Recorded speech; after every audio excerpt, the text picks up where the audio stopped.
What's going on, everybody? Welcome back to another episode of Cold Takes from the Land.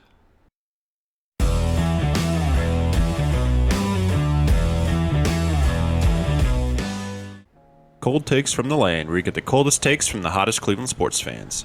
Oh yeah, and we're back with a big game in terms of playoff implications, as the Cleveland Browns are heading to Houston to play the Texans in a big game with kind of what feels like a playoff game on the surface. That's at least how it feels to me. Yeah, it's going to be a big game, man. I mean, the Texans are fighting right now with the Colts and the Jaguars, who came off of back-to-back losses to win that division. So even without Stroud playing, which it's looking pretty likely he's going to sit this one out, it's still going to be a dogfight, I think. Yeah, that's what was going to be my next thing I bring up, is the Texans are going to be without their superstar young QB CJ Stroud due to concussion problems, and apparently he's having a real hard time with it. So, and usually with concussions, you want to play it as safe as possible. So he's likely not going to play, which means it's going to be a late December big playoff implications game between Case Keenum and Joe Flacco in 2023, which is weird as shit to say out loud, but it's happening, buddy. Yeah, what a weird situation. Obviously, I thought very highly of Case Keenum with his time with us over the last couple seasons, but it's going to be a weird one, man. I mean, I'm just thankful this game's in Dome because we got to turn right around and then play again on Thursday at home, so I'm hoping we can stay relatively healthy in this one. Yeah, that's we need to finally last week, like over this past week, we haven't had any injured reserve reports or long, lengthy injury reports this week. So let's hope we can keep that streak going. And with that, let's get into our keys to victory, buddy. I'll swing it to you first. Alrighty, so my first key to victory in this one was control time of possession, with them having a backup quarterback in there. Granted, we're on our fourth quarterback, but he's been playing pretty dang well. I think if we can control time of possession, I'm hoping Bitonio plays. And I'm not sure if you saw the injury report that Stefanski just put out, but he said Bitonio practiced a little bit, but a couple other guys are out. I know Juan Thornhill's out still, and they're still evaluating some other guys. But I'm hoping we can control that time of possession and just kind of keep the ball on our side as much as we can and do what we can to run the ball, because it's been a struggle to run the ball the last 5 weeks. Yeah, I definitely agree. What is interesting about this Texans run defense, now that you mention it, they're actually one of the better run defenses in the league. They give up one of the lowest amount of yards across the league. They're like second lowest in yards per carry given up, only giving up like 3.4 yards a carry. But they're like top 5, I think, in most rushing touchdowns given up, which is an odd one. That maybe that means their goal line run defense isn't as great. But I definitely do agree with you. You got to control the time of possession, run the ball, and that's definitely something you can do against this team, especially with Case Keenum being their quarterback. As much as we like Case Keenum, you'd like to think this is a game where Kevin Stefanski can help out the defense in a way, because he had Keenum in the building here for 2 years as Baker's backup, and he's had to start him a few times, so he probably knows very well all his tendencies and what he's good at, what he's not good at. So you'd think maybe he's given Jim Schwartz some pointers, like, hey, this is what Keenum likes to do, this is what happens when you put him under this kind of coverage, when you pressure him this way.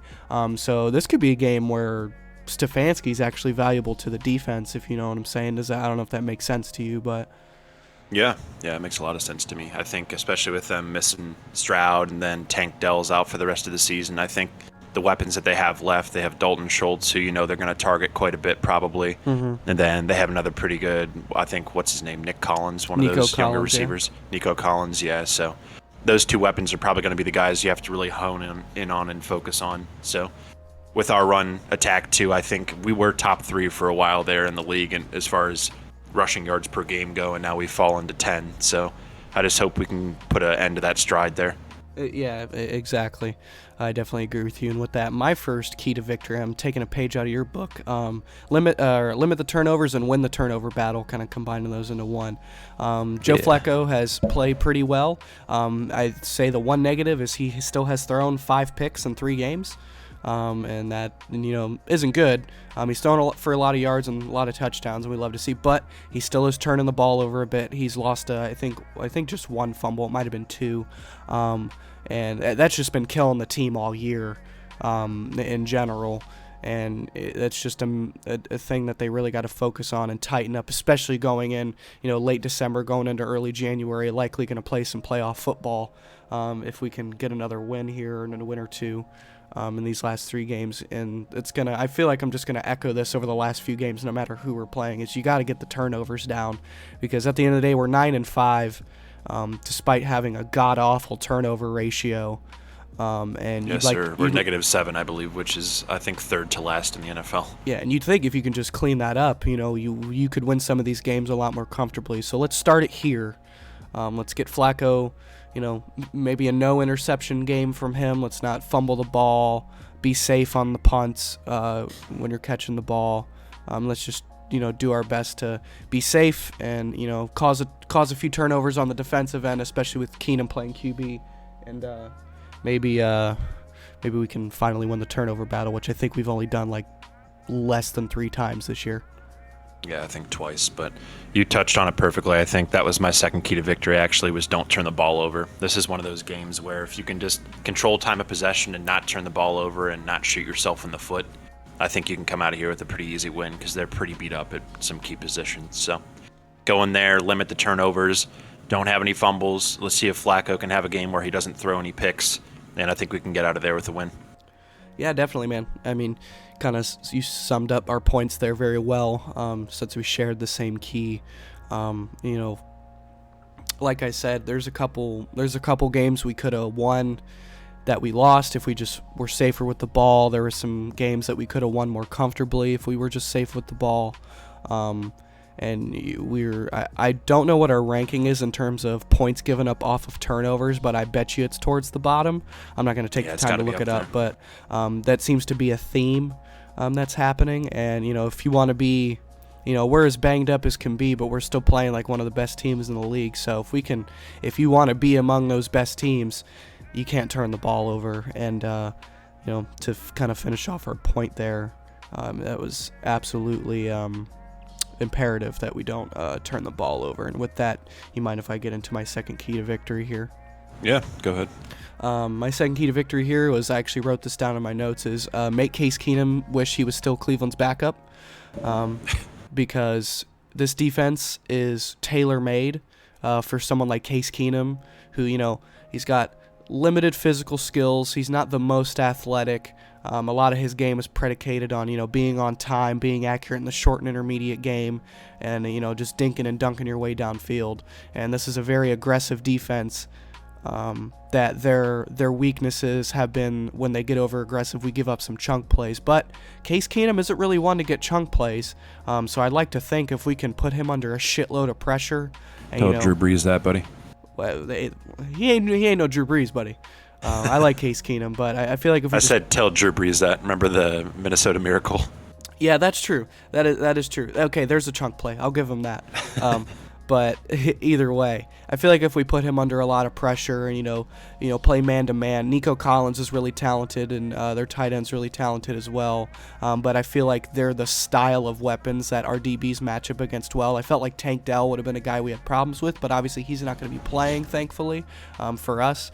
So I feel like our defense can match up with their weapons well, and let's just put Keenum under pressure and make him make some mistakes, because I definitely think we're very geared to do that. So that's my main second key, is just put Keenum under pressure, make him hate his life back there, and make it a real long game for him. Yeah, I agree with you there completely as well. I think our secondary is getting healthy at the time now with getting Denzel Ward back and Cam Mitchell. So I think the guys we have bode well for us being able to lock them down on the back end, and hopefully that front four can continue to do what they did last week. Right. So saying that, I'll get into my third and final key to victory, and it's simply just stay healthy. I don't want to see a bunch of injured players going out this game. I don't want to see any more people banged up. Lord knows we've had the longest freaking laundry list of injuries this season. So if we can get into this game, hopefully get a lead quick and hold on to it for the whole game, maybe we can even get some guys some rest out there. But I really just don't want to see any major injuries coming out of this game heading into next Thursday against the Jets, because these next 2 games. I know there's a lot of scenarios where we can clinch the playoffs this week if we win and another certain team loses across the AFC. But I want to see us win this game and then roll into Thursday relatively healthy. Yeah, that was actually also my third and final key to victory was stay healthy going into the short week. Because we play the Jets on Thursday Night Football, and that's definitely a winnable game, and that's a game you want to go into as healthy as can be. Let's have no injuries. Everywhere on this team is banged up. Offensive line's banged up, obviously. We already know about the pre-existing injuries we've had from earlier in the year. Defense is a little bit banged up. Miles is probably still banged up, I'm sure. So let's just, play as an overall point, control the ball, run the ball well, create some chunk plays offensively. Don't turn the ball over. Let's put Case Keenum under a bunch of pressure and make it a good showing for our defense on the road, which hasn't been often this year. And let's just stay healthy, man. That's the biggest Achilles heel on this team is staying healthy. And it'd be nice to see if there's a time where we're going to get lucky with the injury bug and not have it hit us and we get as healthy as can be, it'd be this time of the season. We got 3 games left, and then it's time for the playoffs. And in theory, we win another game or 2, we're pretty much a lock to get in. So we got to be as healthy as possible. So I definitely convey the same thought there with you on that final point is staying healthy. Yeah, and if we win here, it keeps our hopes alive of whatever slim hopes we have left of possibly winning. Because San Fran is matching up with Baltimore on Christmas Day, so that'll be a big matchup to watch out for. So we'll hope they lose there. But I think we touched on everything perfectly there. Stay healthy. I think we can win this game relatively easy if we kind of control the clock, play turnover-free football, and go in there and do what needs to be done. Because we need to get a road win, even though it is against a really banged-up Houston team. A road win's a road win, so we need to get back on track there. Absolutely, yeah, and I think that kind of conveys the overall scope of how we're feeling for this game. We say it over and over again. You got to stay healthy, and we win this game. We're virtually a lock for the playoffs. We just need a few teams to lose. It'd be nice if Baltimore could catch an L finally. Finally, I know. And that'd put us only a game back in the division, and then things get interesting. You never know. If we end up winning the division, might have a home playoff game on our hands. So, let's go in. Yeah, that would be insane, man. I would love our chances then, just because our crowd would be absolutely. When's the last time we actually had a home playoff game? It would have been in the 80s, right? Yeah, the late 80s, I believe, which is a long time. Yeah, that's a real Cleveland long would be time. On fire. I'm sure it would be a quick sellout. Quite literally, yes. Them tickets will be expensive. But overall, that was basically our main thoughts on the game. I'll reconvey them one more time. Let's, control the ball, control the time of possession, limit the turnovers, put this Texans offense under pressure as they're led by Case Keenum, and make his life hell for 60 minutes.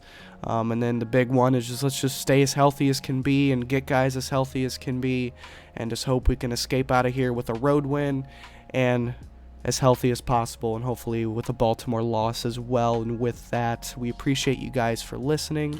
Hey, we got to get the score predictions, buddy. Oh, Don't yes. jump the gun here now. Well, my luck with these score predictions are so bad, I just don't want to do them. No, I'm just kidding. I'll let you go, buddy. All right, I'm going to say Browns get a win here, 21-10. Originally, I had 21-17, but with the weapons they have right now, I still think they have some good players on offense, even with Tank Dell being out and Stroud being gone.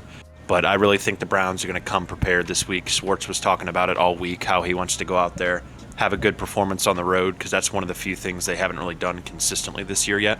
Mm-hmm. So I think they're going to go out there, put on a clinic defensively, and I think we're going to play relatively good football on offense. I don't know if Flacco's going to have 374 yards and a couple touchdowns per se, but I think he'll have his 200 yards. I think Ford might hit 100 yards rushing finally again this week, and I think we're going to win 21-10. I like it. I mostly agree with you there. I also think the defense is going to have finally a nice road showing. I think the offense will be able to, play it safe for the most part, taking some shots here and there. I think the run game will look a little better, though. They do have a good run defense, so it might be a struggle bus early and often in the early parts of the game. But I'm thinking if we control the ball, limit the turnovers like we were already saying, get that defense a little tired, get them a little squishy, and Jerome Ford and Kareem Hunt and maybe even Pierre Strong and those guys can, break open a couple holes, get a couple big plays to Amari and David and Njoku, and let Joe Flacco have a nice turnover-free game. And different on the flip side. Just make the Texans offense inside of a living hell, and I think that can definitely happen. I'm actually projecting. I'm not gonna say it's necessarily a blowout, but a very comfortable win. I say the Browns will win this one by a score of 23-7. Nice.